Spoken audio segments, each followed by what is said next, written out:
Hello students, welcome to today's class. In the last class, we have discussed about electromagnetic spectrum. Today, we will continue with electromagnetic spectrum. So, electromagnetic spectrum consists of the rays, gamma rays,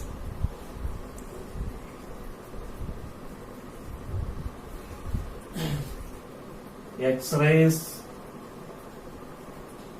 UV rays, visible light, infrared rays, microwaves, and radio waves. So this is written in the increasing. It is written in the increasing order of wavelength. So gamma rays has a wavelength 0.1 angstrom. X-rays has gamma rays has wavelength less than 0.1 angstrom. Then X-rays has wavelength 0.1 angstrom to 100 angstrom. Then UV rays has wavelength from 100 angstrom to 4000 angstrom. Visible light has wavelength from 4000 angstrom to 8000 angstrom. Infrared rays has wavelength from 8000 angstrom to 10 to the power 7 angstrom. Microwaves has wavelength from 10 to the power 7 angstrom to 10 to the power 11 angstrom. And radio waves has wavelength more than 10 to the power 11 angstrom. So this is the wavelength range of these radiations. It is very important. So this is written in the increasing order of wavelength. So gamma rays has wavelength less than 0.1 angstrom. X-rays wavelength from 0.1 to 100 angstrom. UV rays has wavelength from 100 angstrom to 4000 angstrom. Visible light has wavelength from 4000 angstrom to 8000 angstrom. Infrared from 8000 to 10 to the power 7 angstrom. Microwaves from 10 to the power 7 angstrom to 10 to the power 11 angstrom. And radio waves has wavelength more than 10 to the power 11 angstrom. So it can be asked, for example, name a radiation whose wavelength is 50 angstrom. Then so that will be X-rays. So you have to learn this table very well. Okay, now, and in the last class we had also seen the sources of these various radiations, and also we have seen the method of detection of this radiation. Now we will see some of these radiations in detail.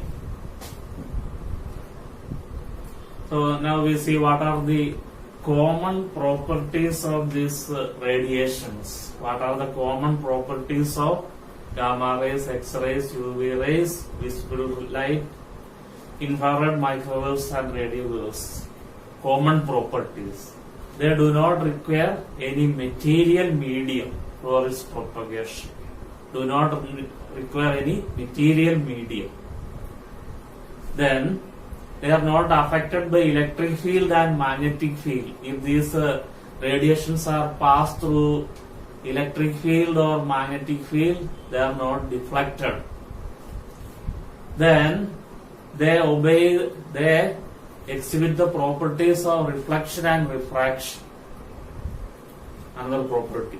Then the next property, they travel with they all have same speed in air or vacuum. That is, in air or vacuum, they have a speed of 3 into 10 to the power 8 meter per second.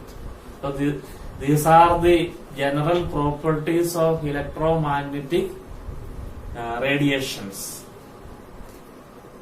Now we see ultraviolet radiations. So ultraviolet radiations have wavelength from 100 angstrom to 4000 angstrom. This is the wavelength of ultraviolet spectrum. Wavelength from 100 angstrom to 4000 angstrom.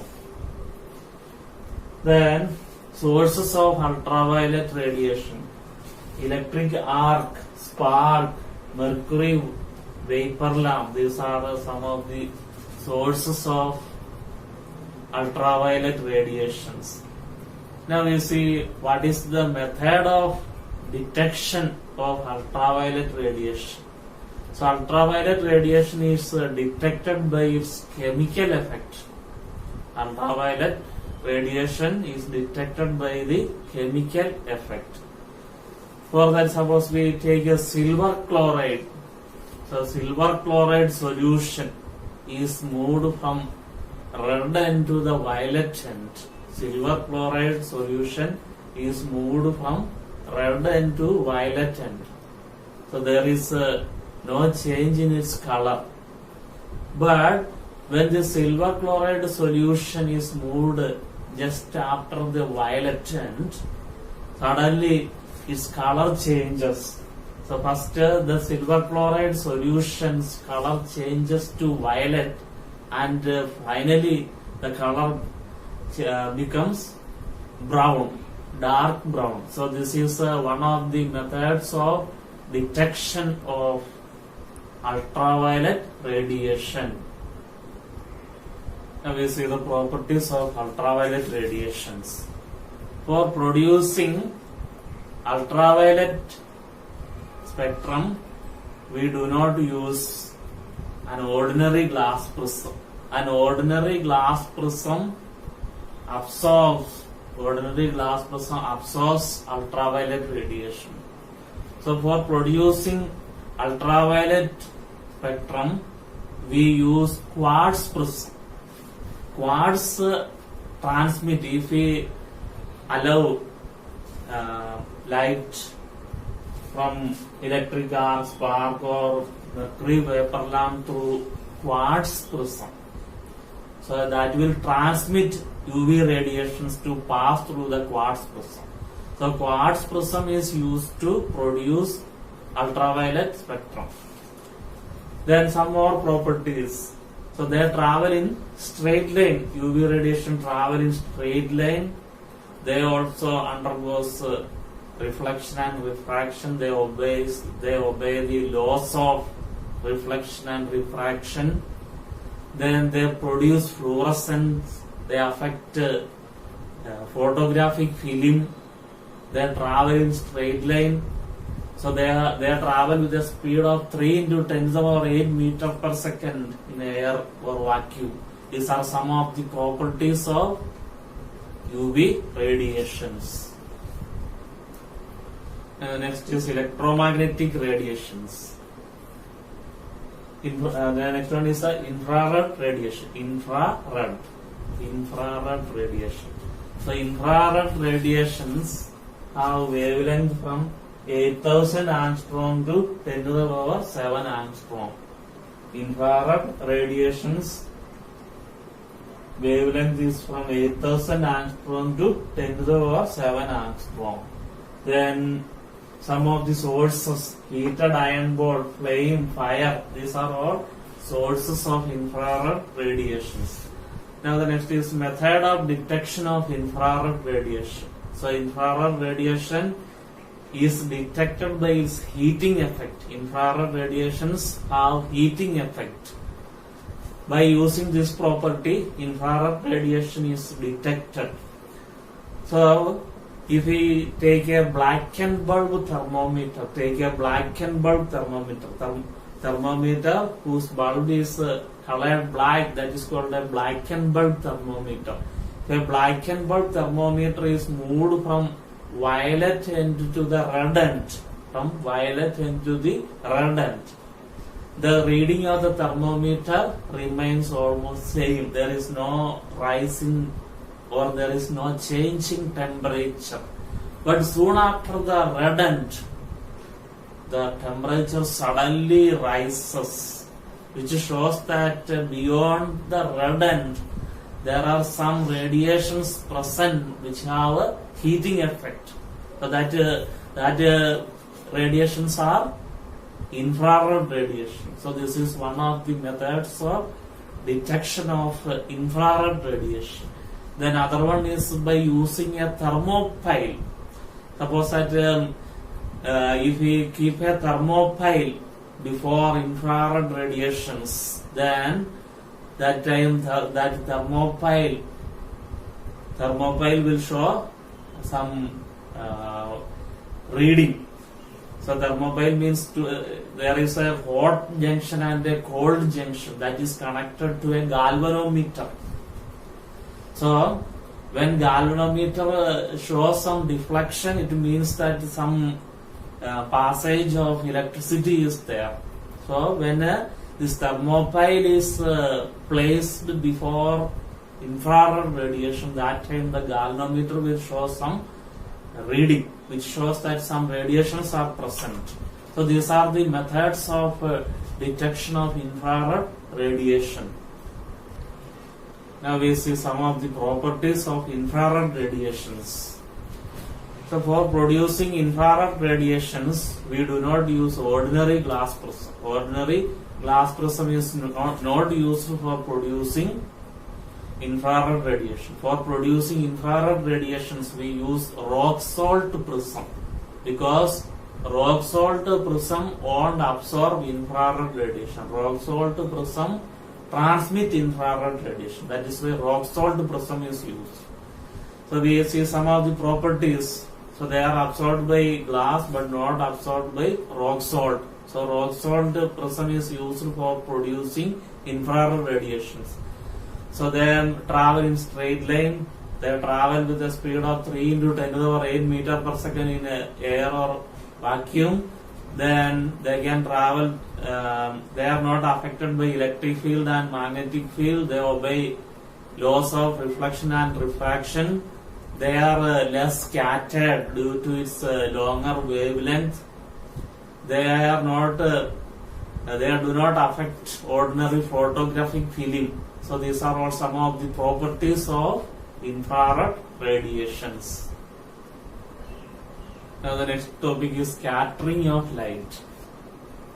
So scattering of light means it is the property of absorption of light by the dust particles and the re-emission of the light by these particles. That is called scattering of light. So in the Earth's atmosphere, there are many particles. So these particles which are present in the Earth's atmosphere, they absorb light and then they re-emit the light rays. That is called scattering of light. The particles whose size is less than the wavelength of light. The particles whose size is less than the wavelength of light. The light rays are coming and they are absorbed. These are very small particles. So these small particles whose size is less than the wavelength of light. So they absorb these light rays and then they will re-emit these light rays in all directions without any absorption. So this phenomenon is called scattering of light. Then this intensity of the scattered light,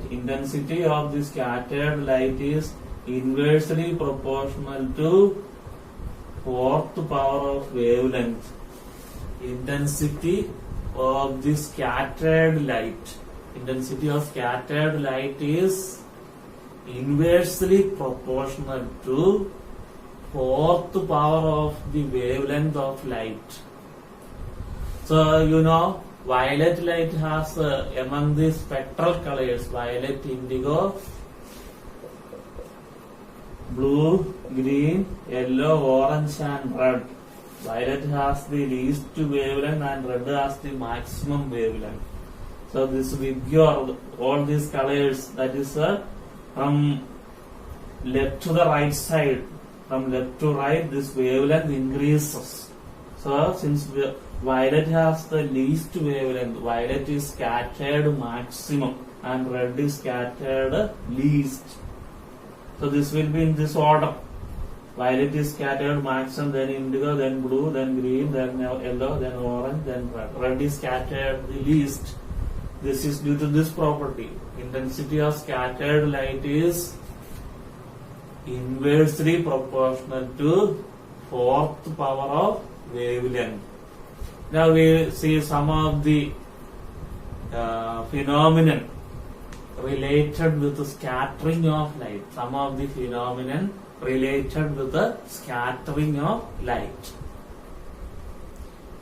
Red color of sun at sunrise and sunset is one of the applications of scattering of light. You can see this picture.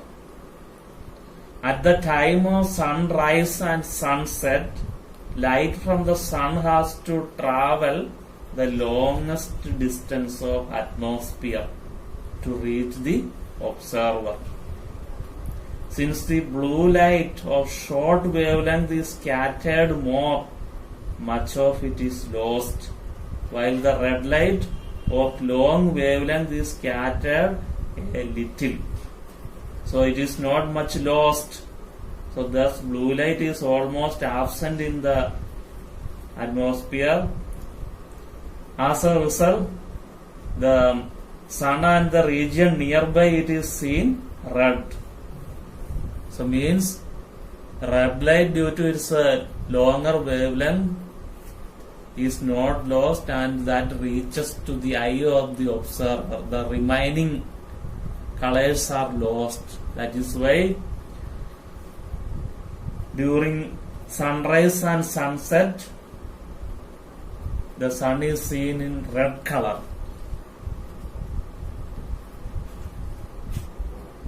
Now the next is blue color of sky.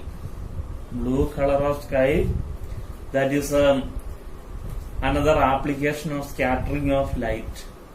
The reason is light from the sun has to travel a long distance of the Earth's atmosphere before reaching us. As light travels through the atmosphere, it gets scattered in different directions by the air molecules present in its path. The blue light due to its short wavelength is scattered more as compared to the red light of long wavelength. Thus the light reaching our eye directly from the sun is rich in red color, while the light reaching our eye from all other directions is the scattered blue light. Therefore, the sky in direction other than the direction of sun is seen blue.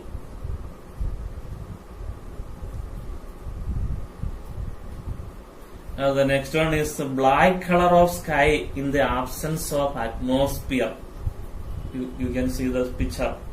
If there would have been no atmosphere, there would be no scattering of light and no scattered light would reach our eyes, and thus the sky will appear black.